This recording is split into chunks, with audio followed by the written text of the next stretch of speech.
Episode 54, the BitBlock Boom Recap.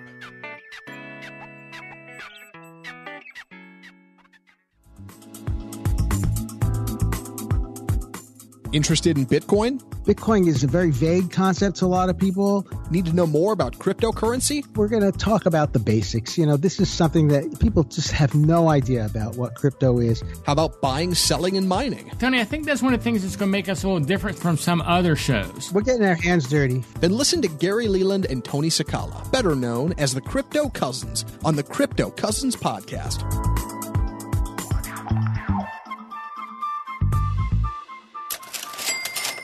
This week's price. This week's price in Bitcoin, $6,704. That's up $328 or 5.1% over the last 7 days.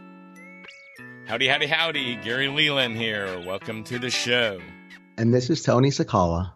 And Tony, we got, we were going to talk about something else today, but I think the topic we're going to get into in a little while is going to be much more fun for us, at least ways, which is BitBlock Boom Recap.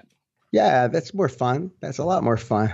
It's a lot more fun. We had a great time. So we're going to get into that in a little bit in the show. But that was a good time. And you guys have been hearing about that for a while, so you'll finally hear what happened when it finally happened. And also I put on here, Tony, I don't know if you noticed, I just put a little update on here about the Abra wallet. Because, I was messing around with that and had trouble with my American Express. I don't know if you remember that. I remember. Yes, I recall. So what is the update, Gary? Well, they've added now. At first, Abra only used transfers or American Express. Now they also use Visa and MasterCard. And you could only do purchases of $200 before. Now it says you can do Bitcoin purchases that range from $50 to $20,000. I haven't tried the $20,000 one. Wow. So really, we're seeing a lot more of a fiat to Bitcoin interface in the world. Right. And I'm only bringing up Abra Wallet because I found it really easy to use. I found it really easy to use for somebody. If someone's wanting, actually, it's probably the easiest way to get some Bitcoin if you're a newbie is to download that wallet and buy it. Mm-hmm. Much easier than Coinbase. Yeah, Coinbase. Yeah. Well, so I wanted to let anyone know we're not getting paid by them, but I just like the wallet, and I started with $800. Maybe I got 1,000 and some in there now from my growth. So it's a pretty easy wallet to use. I haven't tried to transfer it out yet in all openness to everybody, but they now take all credit cards, just not American Express. Cool. That sounds very cool. And then Ray Redacted, our new friend from the conference this weekend, sent me a text about Coinbase that I thought we would talk about. Actually, the next two things, this at Coinbase kind of morning. Coinbase now has regulatory approval to list security tokens. And Ray, thanks for sending this to us. Mm-hmm. Yes, I got that text early this morning too. And I was like, who's sending this? I didn't recognize the number. Oh, well, you haven't put him in your phone yet. I wanted to keep him redacted. Yeah, well, there you go. Actually, when he sent his email, I told him he sent an email with his PDF for his presentation this weekend, and he emailed it to us at thecryptocousins@gmail. And I looked in there, and his last name is there, which I don't know if he wants that out common because he never seems to use it, so I'm not saying it. Yeah. Mm-hmm. And I said to myself, I'm going, who is this? Because I had no idea who it was. Oh, that's funny. Yeah, and it wasn't until later in the day that I figured out who it was. I didn't put a lot of thought into it, but I didn't know who it was. But evidently a spokesman from Coinbase said that the SEC and the FINRA have approved acquisition deals for regulated firms, according to Bloomberg. Basically, they can now sell and buy securities, or they can, because they can sell securities, they don't have to worry about tokens like Ripple, I guess. Mm-hmm. If the SEC says Ripple is a security, well, they would be covered for adding it to the firm. But they're going to buy, now they intend to purchase 3 companies: Keystone Capital, Venonate Marketplace, and Digital Wealth. So, So you know how I feel about how important it is to be a regulated platform. Well, I know your personal feelings on it, Tony, but it still has an effect on Bitcoin and crypto. No, it definitely does. Definitely does. I'm not saying that we need it. It is good. I'm just saying this is going to affect, or this could possibly affect crypto. Yeah, it's going to improve liquidity. It's going to give a lot of access to the larger investors who now feel it's got a stamp of approval. I think that it is a good thing for crypto overall. I would think also, and I know you're going to love this, and in case you're not a regular listener to the show, Tony is a person who hates anything that is government regulated, and I could go either way. But I think this is what was needed for them to add Ripple. Mm-hmm. Now I think they can add Ripple, is what I'm saying, where I think they were hesitant before, because I think everybody would agree Ripple is pretty much probably a security, not a currency. Yeah. I mean, basically, Coinbase has been doing everything it can to destroy Bitcoin over the last few years. And so that's really the thrust here. I mean, to get Ripple in there and to get people buying and selling Ripple is going to improve their bottom line dramatically. Well, how does that hurt Bitcoin, though? Well, you're taking funds that would normally go into people hodling Bitcoin and distracting them with a coin that has no impact on freedoms, which the reason we're doing Bitcoin is for freedom and liberty, to remove ourselves from the state-controlled money. That's a good answer there. I'll go with that. But don't you think that Bitcoin still, even with these little side roads being popped up and roadblocks, still will come out on top and still, in the long term, not be affected by little peon stuff? I think that, I've been reflecting on it over this weekend because we had the conference and, all of us are very positive about Bitcoin, but I've seen what happened in the internet space. I've seen how big companies can embrace and extend and extinguish a technology. And I am no doubt that is the goal for everyone on Wall Street, is to see this little upstart, and the same thing in Silicon Valley, which was a huge thing this weekend, that Silicon Valley missed out on Bitcoin. And so now they're doing their very, very best to create their own cryptocurrencies where they can cash in on, that's what they're interested in. Hey, what's our return on investment? It seems like to me that there'd be lots of opportunities to still cash in. I mean, everybody says to me, and I say it myself, but I hear over and over and I say over and over that this is the early 1990s. Where Bitcoin is at right now is where the internet was at in the early 1990s. And if that is the case, then I would think there's plenty of room for profits and creation of wealth in Bitcoin still. I agree 100%. I think I've even moved it back to, I think we're really still in the 80s with Bitcoin. What we're doing is we're building a base layer, which now enables us to build this second layer scaling solutions. And they become very successful. The Lightning Network is working really well. People are adopting it dramatically. I think that... And S'mores is moving along. Yes, I watched your video this morning. The Schnorr signatures are moving along, which is going to give a lot of extra room in the blocks and give the Bitcoin core network, the core, a lot more flexibility. So anyway, my point was that basically... I think Bitcoin is going to be the Linux of the world. We all love it. We all love it for its freedoms. But there are people who use Linux, and there are people who use Mac, and there are people who use Windows. And what's going to be interesting is that the people who use Linux are not going to even really know it. I think Bitcoin is going to underlie a lot of technologies because, Linux is in your washing machine, Linux is in your lawnmower, Linux is in your elevator. I mean, it's running so many embedded systems, but no one really thinks about it. Well, that's kind of good, I would think, though, for Bitcoin. It really is good. If it's in all these things automatically, people aren't even having to know it. I would think that's where we want it to get. Exactly. It is where we want it to get. It's just that there will be many people who will be distracted. I mean, if you're an engineer and you think, I can program Ripple and Ethereum, or EOS has $4 billion to give out to developers and to try to attract them. Not that they're doing a super great job of that, but they may go for the easy to reach carrot. Right now, there are only, I think by the last count, a dozen developers working on Lightning Network. Is that good or bad? That's very little, considering it's a global network for transmitting money on a second layer solution on the largest blockchain by market cap on the planet. So I think we got a long way to go before. Think about how many people are programming banking transactions, and you have tens of thousands of developers working in the banking industry. Is that because Bitcoin developers, for the most part, are doing it for free, and they're not for a company who has a big salary to pay them? And that's a very good point. I really do believe that there's an element of that the Bitcoin developers are doing it. Look, developers to go back to the Linux example, the open source developers in Linux, they weren't doing it to get rich. They could have worked for Microsoft.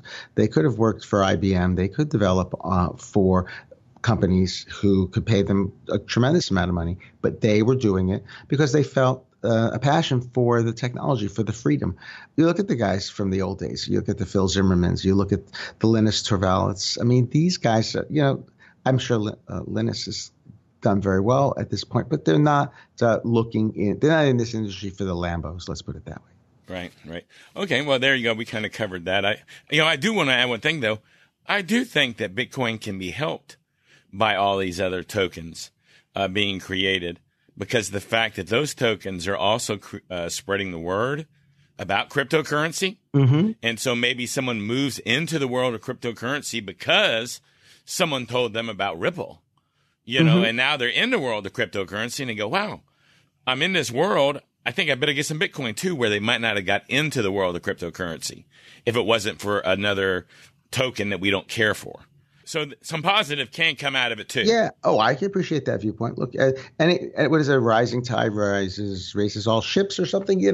That it is a much larger market because we have 1,600 other or 2,000 other coins where people are just hustling and bustling and figuring out how to develop on the blockchain. There's no doubt that it's spurred an entire industry. And if the whole world moves to cryptocurrency, with the entire population of the planet, I have no doubt there'd be enough people to make Bitcoin do what it needs to do with a limited supply of 21 million. It's still a utopian vision for us, that's for sure. Well, let's move on to the next one, which is a little shorter, but I didn't have this in here at first, but I thought we should announce it in case someone had not been paying attention, because some people don't pay attention. But Coinbase, and it's kind of sticking with the same theme too. Coinbase has announced they're looking at 5 more tokens to add. Not that they're adding them, but they're looking at 5 particular tokens. Now, they just announced 3 weeks ago, maybe it's 4 weeks ago, that they're going to add Ethereum Classic. That would be their 5th one. But now they're looking at 5 more. And have you looked at that at all, Tony? I haven't. Okay. Well, the 5 that they're looking, that's you tell fine. me. That's fine. Yeah. I didn't want to be going into it if you're going, hey, no, I want you. You run with it, and then I'll make a snarky comment. And that's fine. And that's how we roll. I'm more interested in general news, and Tony is more tear apart of the news that's not Bitcoin. And I think we're both Bitcoin maximalists. I think Tony's just an extreme Bitcoin maximalist. I'm a little more intolerant. Yes. There you go. Yeah, I'm tolerant. I'm a tolerant Bitcoin maximalist, where Tony has no tolerance. So hopefully together on this show you get both sides.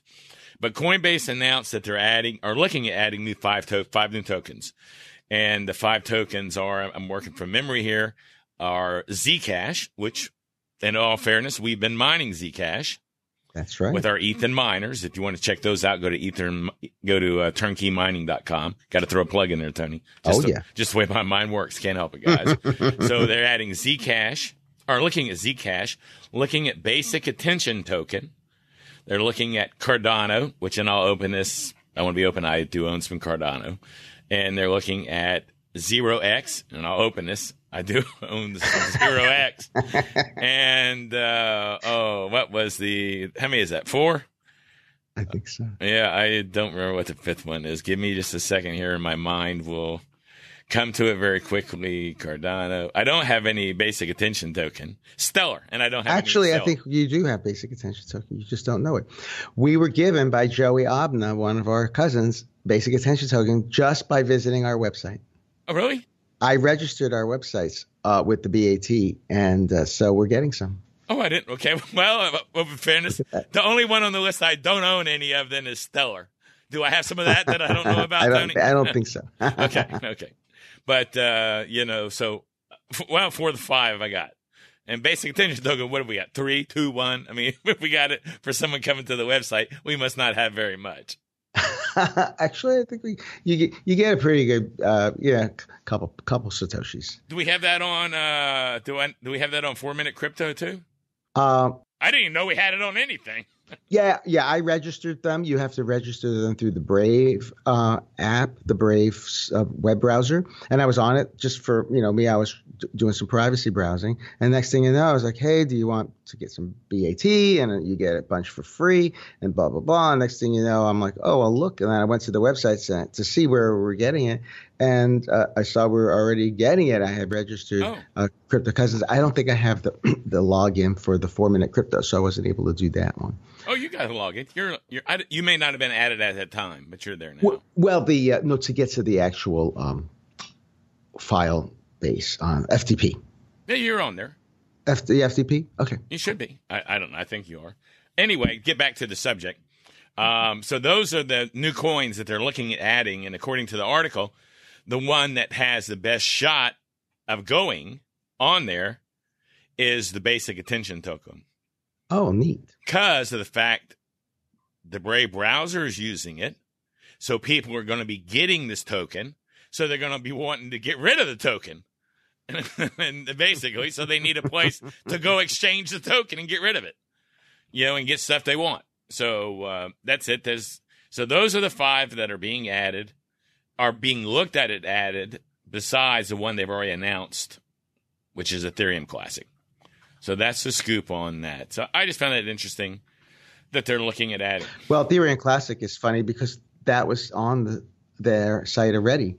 They were running Ethereum Classic before the big fiasco of the DAO, and then it got converted to Ethereum. Oh, when all that got lost and they decided to fork off to give those people back their money? Exactly. So this is really – so actually, in all reality, Tony, you should – like Ethereum Classic somewhat, that they stuck to their morals and didn't change their blockchain just because an idiot did something and lost them their money. You're right. I do like Ethereum Classic. Ethereum Classic is... You like it more than Ethereum, I would say. That I would say so, yes. Okay. Well, there you go, guys. There you go. I have something positive to say. Tony likes it. Tony kind of likes a coin that's not Bitcoin. So there you go. So that's kind of just a little bit of information I thought was interesting. I put in the show notes this morning. And if you have any comments or questions, or if you ever want to send us a big tip, you can call us at 747-777-9471 or email us at thecryptocousins@gmail.com. Hey, and if you were at, Tony, if someone was at BitBlock Boom this weekend, they should call us at 747-777-9471 and leave us a comment. Yes. That's a great idea, Gary. Yeah, tell us what, we couldn't get to talk with everyone. I really wanted to talk with everyone at the conference, but we were running around making sure that everything was going smoothly, and we didn't get a chance to speak. And there were, I believe, all told, around 120 people at the event. Yeah, we had a great turnout, and that's all we wanted. That's all the room would hold. That's exactly. We filled every seat. Exactly. Yeah, because it was the fire marshal thing was 120. I saw it on the door, right beside the door leaving. Yeah, I didn't know that. Oh my goodness! I didn't realize that. I didn't either. But on the right hand side of the right-hand door, when you left our whole area, it said fire occupancy 120 people. And I was like, well, wow, good thing we weren't going for 250 people, or we could have got 250 people in there. I mean, I think if we had gotten rid of the tables and, stuff like that, but luckily we didn't. So we got it. So I was pretty excited. I thought it was a great event. Let's go ahead and talk about it. I thought it was a great event. I met a lot of great people, and it turned out as good as I could have hoped for. But let's start with Friday night. Wow. Friday night was amazing. So the Satoshi Nakamoto Institute, which the co-chairs, the co-presidents of the event was Pierre Richard and Michael Goldstein, and they put out what they called the bat signal. They said, put it out on Twitter. They said, come on out. We're having a Satoshi Nakamoto Institute dinner, and let's celebrate and it was at Papa's Steakhouse. I guess we could say the Great name. steakhouse. I believe or at least they told me someone told me #1 steakhouse in Dallas. Well, they also own Papacito's Mexican food, Papa Something's seafood, Papa Something's hamburger. They have everything covered, and they're all good. Oh, wow. I didn't realize there was such a broad brand. So 81 Bitcoin maximalists crammed into the room. Tony, and let me stop you there real quick, because when we say Bitcoin maximalists, I mean, you're really meaning it, because not anyone could come. You had to send your LinkedIn profile and your Twitter handle to the SNI for them to see if you were a Bitcoin maximalist before you could pay.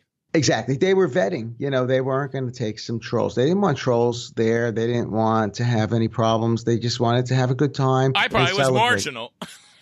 I put in the good word for you. Well, thanks, Tony. But I'm sorry to interrupt you, but I thought it was important when you say Bitcoin maximalist. It is important. Yes, this wasn't just exactly. like, okay, we're going to have a meeting. This was like everybody was a Bitcoin maximalist. Oh, and we met some amazing people. We met some great, great people. I mean, right away, when I heard that it was sponsored by Defense Distributed, I was like, wow, is Cody Wilson going to be there? I don't even know what that is. Well, Defense Distributed is where Michael Goldstein works, and it is the company that makes that just won the court case for printing 3D guns. Wow. So Cody Wilson provided the CAD drawings for a 3D gun. He provided the guns. And so, yeah, we were packing heat. Every table had a gun. That's why we knew that we would be safe. But to meet Cody in person, that was really, to me, almost one of the highlights of the evening. Here he sponsored the wine, because I think our ticket was, we paid to be there, but it didn't cover endless wine. I was wondering why there was so much wine. I was going, gosh, I don't know what the price of the stuff is here, but the steak is not cheap. I mean, this isn't a cheap restaurant. We had a private room, great, beautiful room, and and the service was great, and then the wine never stopped. No, it was endless wine. And so, Cody sponsored that. That Defense Distributed sponsored that, and got to meet with him. And just really, it was really great timing, because they just won the case last week. And, I sent out press releases to Dallas Morning News and some places, hey, if you wanted to find out more, Cody's always willing to speak with the media. But no one came out, and it was a really big missed opportunity for sure. I mean, any and all media. We have a real problem with the local media, Tony. We do better with the national media. And it's funny. That's how I was with podcasting. Interesting. I could get on BBC Radio, but I couldn't get on the damn little channel down the street. They weren't interested in me. But BBC Radio, all these worldwide things were calling me, wanting to do interviews, but the local people have never, in 15 years, ever. So I'm not very good at the local media. Well, what did they say? You're never a prophet in your own land. Yeah, I guess so. But I'm sorry to interrupt there. I do that. But yeah, the wine was great. The food was great. I met him. It was great to meet him, and it was great that he sponsored the event. You know who I enjoyed meeting the most? Who? The Bitcoin sign guy. I knew you were going to say that. Yes. We met Christian in person, and we had a great time. A lot of photography was taken, a lot of photos were taken, and he drew up another buy Bitcoin sign for us. And if you're not familiar with the Bitcoin sign guy, he is the guy who at the Fed's meetings, I guess, with Congress or something, Janet Yellen was talking, and he's in the background holding up buy Bitcoin. And that thing blew up like no tomorrow. Blew up. Speaking of things blowing up, so Saifedean had his book there to sign for people, and he was signing books, and the boys at the Satoshi Nakamoto Institute, Pierre and Michael, had a great idea. Maybe Saif had the idea too. They just said, let's auction off some books that are signed by Saif and Pierre and Michael. And the first book went for $750.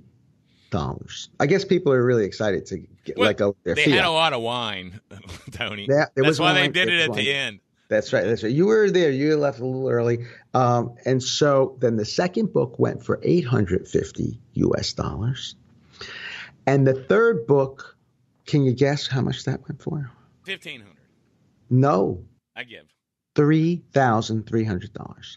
Oh my, OMG, as my kid would say. Mm-hmm. Wow. Mm-hmm. Wow. Yeah. Well, I'm glad I got mine for $25. Yeah. I got mine on Kindle for 11 or something. Well, I always wanted one to have him personalize it. So Yes. So I'm glad I didn't pay $3,000. Well, he had He sold out. Sold out. Every book was gone. Yeah. So he was very happy. Yeah. No, he was very generous too. I was so concerned. That he might not sell out or something. Oh, yeah. No, it was perfect. Yeah. He sold out of every book, and then he actually had one last book that he had found in his bag, and he gave it to our media sponsor, Lauren Hassan, with developher.com. Oh, that was very nice of him. It was very nice of her to show. Lauren sponsored, she promoted, she brought out members of her group. We hear all the time, oh, where are the women? Where are the women? Like we're responsible for not having women at an open event where we sold tickets openly, freely. There was no sign that said you can't buy a ticket if you're a woman. So women bought tickets, and Lauren's group was especially what's the word for it? Active. Active, and they supported us, and so it was really wonderful to see that they were right in the front row. They were right there in the front row. Just loved the event. I enjoyed meeting her. She was very pleasant and a smart cookie. Really smart cookie. Oh yeah. And I'm not saying that cookie in a derogatory manner. No. That's just an old man talking. You say that about everybody. Yeah. So the dinner Friday night, like I said, was fantastic.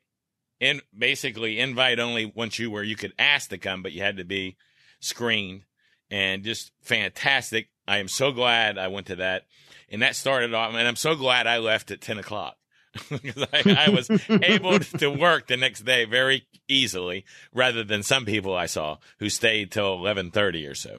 But the next day we started off, and our first speaker was Safedine. And that worked out really well to start out with Safe, because we had people who came to the conference and they said, I don't know anything about Bitcoin. And I said, it's not a technical conference. You don't have to know anything about Bitcoin. That's the whole purpose.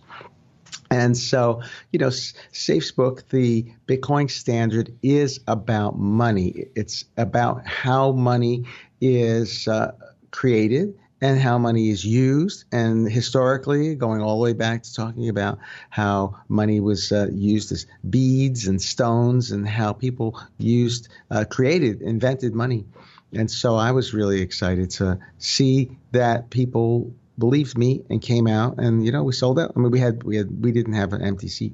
And then we had Pierre Rochard and Michael Goldstein. They were the next two, I think. And I don't think we're going to have time to go through each speaker and what they spoke about one at a time. But if you could name all the speakers for anyone who might not have seen anything about this. I know, like I said, we had Safe.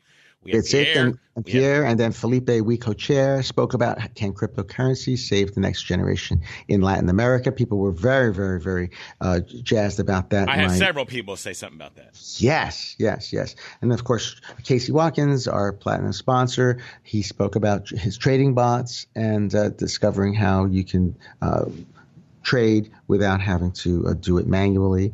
And of course, our friend, as we already mentioned, Ray Redacted, how to get your cryptocurrency stolen. That was a very popular talk. Yeah, and I'm really able to get my stolen now. I've already started using a couple of his methods to get it stolen. But no, it was a great talk. It was a great talk. Yeah. We mentioned Pierre and Bitstein, but what were theirs? Pierre's was about proof of governance, proof of work as just the governance model of Bitcoin. It was called Bitcoin's governance, proof of hat versus proof of work. And proof of hat, he's referring to the user-activated soft fork, where people were making hats and people were using the hashtag to rally up support for the soft fork, which ushered in SegWit. We had Tour de Meister. We had, Tour de Meester was a big hit because he talked about that was the final talk where he talked about the future of Bitcoin.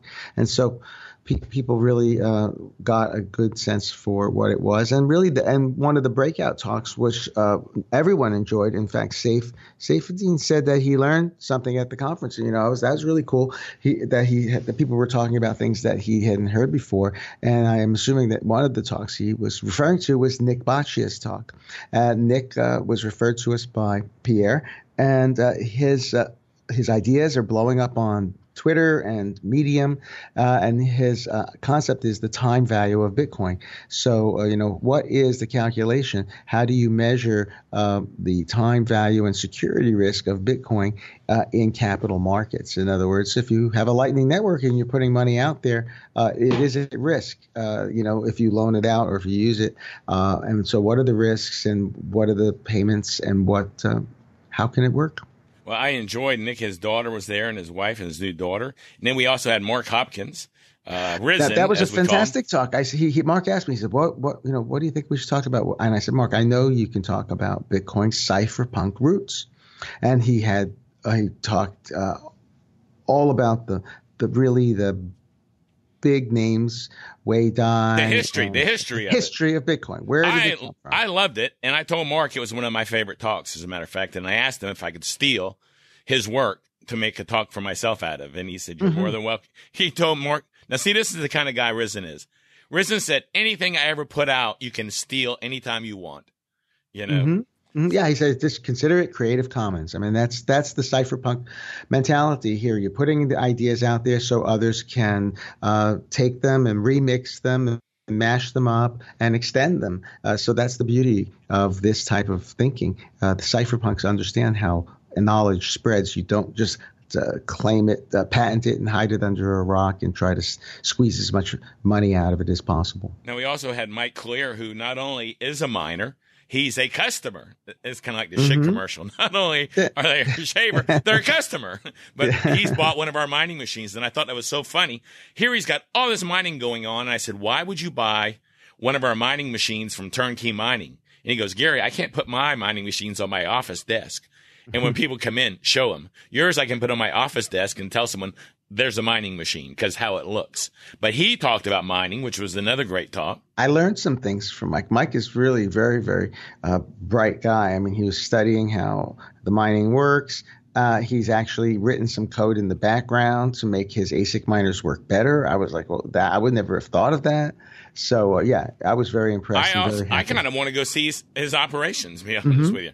Yeah. And last but not least is Austin Akers. Yeah, Austin had a very popular talk in effectively evaluating cryptocurrencies. So, he got people to think about, well, when you're evaluating cryptocurrencies, what measure do you use? I mean, how can you say? So it's really important to know what is the software, what is the financial model, what are the different maps, what are the scalings that you use to evaluate. But everybody I talked to enjoyed themselves. I didn't talk to anyone who had any negative remarks. And it was funny. I had a hotel room for Saturday night when it was over. It was over, about 5:30?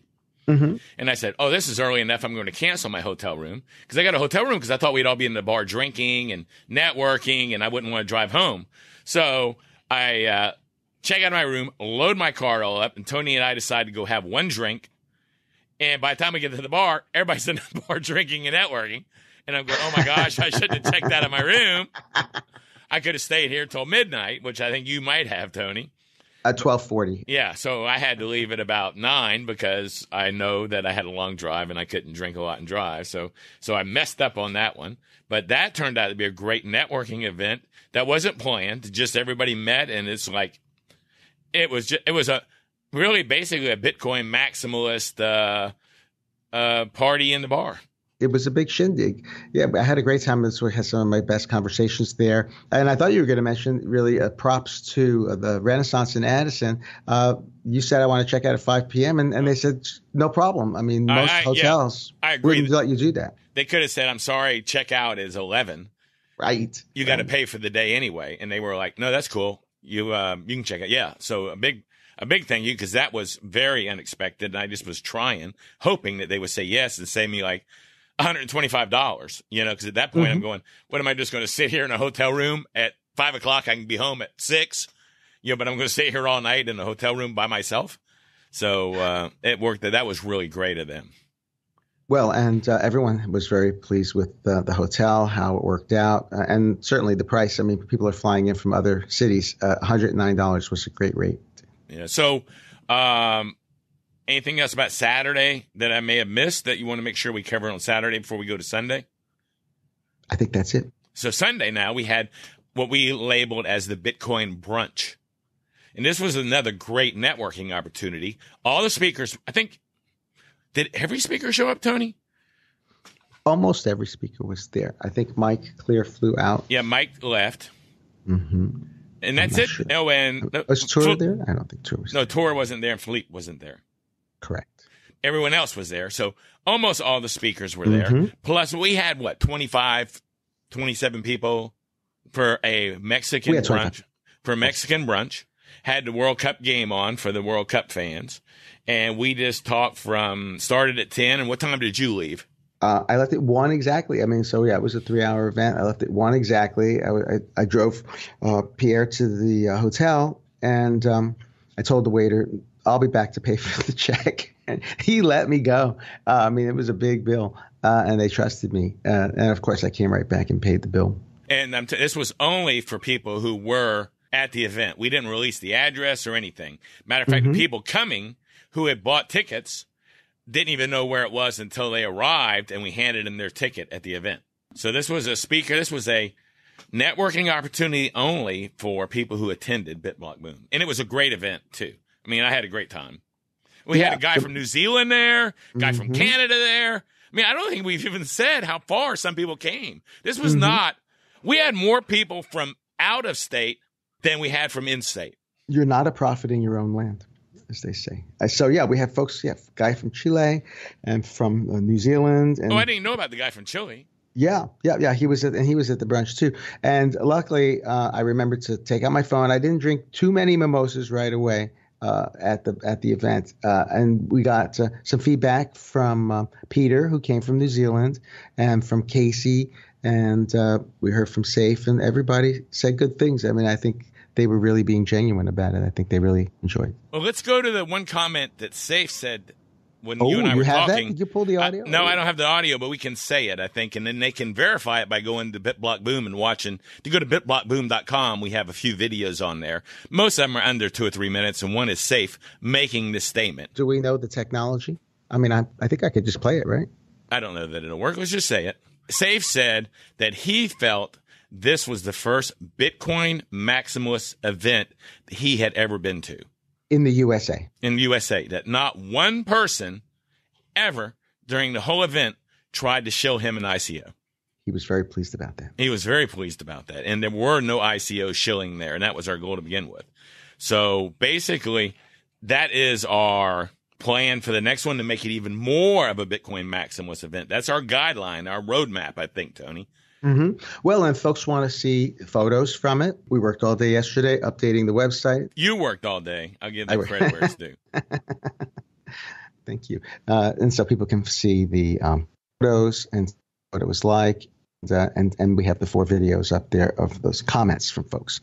You see the fun we were having at the Bitcoin party. Yeah, and the one from Safe is 48 seconds, and that's basically what he said. He had a great time.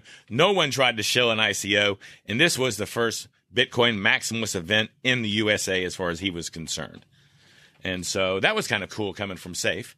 So if you're into Bitcoin, if you're a Bitcoin maximalist, you really need to, I'm going to kind of shill ourselves. You need to keep up with the site BitBlock Boom and us so that you can be aware when we do it next year. Exactly. We are going to do it next year. And we're thinking maybe May, a little earlier, while it's not quite so hot as it is in July. But we don't have And we time. Are thinking Dallas. We are thinking. It's not locked down. No, it's not. But I'm trying to talk Tony into Fort Worth, but he just thinks that there are only cowboys over there and flies. He doesn't realize it's a big metropolitan city everywhere except the one time twice he went. I'll have to drive you over there and take you downtown. I'll have to see it for myself. Yeah. As they say. But we had a great time, and it's a great event. And like I said, we plan on doing it again. So we want you to keep up with us. And anything else you want to say about the event? not that we're on the timeline today. We never are on a proper timeline, and we're definitely not sticking to it today because we're kind of enjoying talking about this after all the work we did putting it together. I just think, I really appreciate, there are people who let us down maybe, but, we don't have to talk about them. I just really want to appreciate the people who were there and the people who did support. We had Casey Watkins, who was our platinum sponsor, and he was there. He had a booth. He was talking with people. He engaged. He enjoyed. He funded the event in a big way, and we really appreciate Casey. He's a great guy. We also got support from Lauren Hassan with Develop Her, and we were also on CEO Money and Tim Vasquez's show, The Launch, which was really great. And your good friend from Royal Decca, Travis, did a fantastic job with the sound. I mean, and Mitch, our photographer. And Mitch, our photographer, did a great job. And his work is being shown on the homepage of the website right now. I also want to make sure and shout out a big thank you to the S1E Institute, Stoking Automotive Institute, to Pierre and Bitstein, because they really spread the word. And that's what got a lot of Bitcoin maximalists coming to town. And that's what turned it into, because originally this was just going to be a crypto event. And it evolved. Because of their input and them spreading the word and bringing the people to town, it evolved into a Bitcoin maximalist event. Oh, yes. Which is the direction we want to go. So I want to make sure and give them a special shout out and a special thank you. Absolutely. I mean, without them putting out the bat signal, we would not have had Bitcoin maximalists flying in from all over the world. I think our program did a great job, but they certainly made this thing happen. And Bitcoin Sign Guy and Defense Distributed. I mean, it was great. It was an incredible weekend. And I'm hoping I didn't miss anyone, which I'm sure I did, but I appreciate everybody that was involved. I also want to make sure that everybody knows, if you're listening to this podcast, go ahead and subscribe to us if you liked it at all. Just go to cryptocousins.com/subscribe. And on that one page that you'll come to is every subscription method we have. You can just go to that page and say, here's how I want to subscribe, and click the button, and it'll take you to the subscription. So that's the easiest way to subscribe. Were you going to say something? Just to give some of the examples. I mean, look, if you're listening on YouTube, you can subscribe with YouTube. If you're listening on iTunes. So if you also want to branch out and do Stitcher, Spotify, and we have some new ones here, and Gary's been working closely with the folks at Castbox. And then also don't forget, as Tony said, we have youtube.com/CryptoCousins, and our newest YouTube channel is youtube.com/4MinuteCrypto, which is a show I do every morning, every weekday morning, 4 minutes or less, your crypto news in 4 minutes or less. And we also, like I said, if you were at the event, we would love to get an audio comment from you that we could play on a show. 747-777-9471. 747-777-9471. We should have thought about that while we were there. I was so busy. We could send an email out to all of our attendees and just include that phone number and say, hey, give us a ring. That's a good idea, because I think that would be cool to have all those. And, do you got anything else you want to add, Tony, before we get out of here? Nope, I don't. Well, everybody, thanks for listening. We'll see you next week. I'll be in Philadelphia next week, as a matter of fact.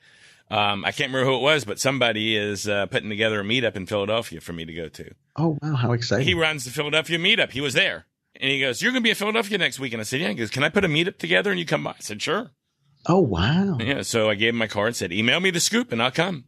So, I'm excited. I'm excited about the world of BitBlock Boom, and always excited about crypto and excited about all my new friends. So, Tony, I enjoyed doing the show, so I guess until next week, adios. So long, folks. We love you. Hey, you stole my line. Thanks for listening to the Crypto Cousins podcast. Please share this podcast with anyone you know that is interested in cryptocurrency. Your friends can subscribe on iTunes at cryptocousins.com/iTunes and on Android at cryptocousins.com/play.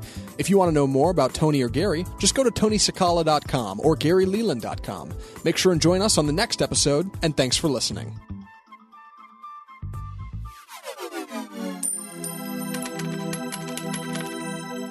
The Crypto Cousins podcast and information in the podcast are not intended as investment advice. Cryptocurrencies are risky. Never invest more than you can afford to lose. Always seek professional advice before making any investment.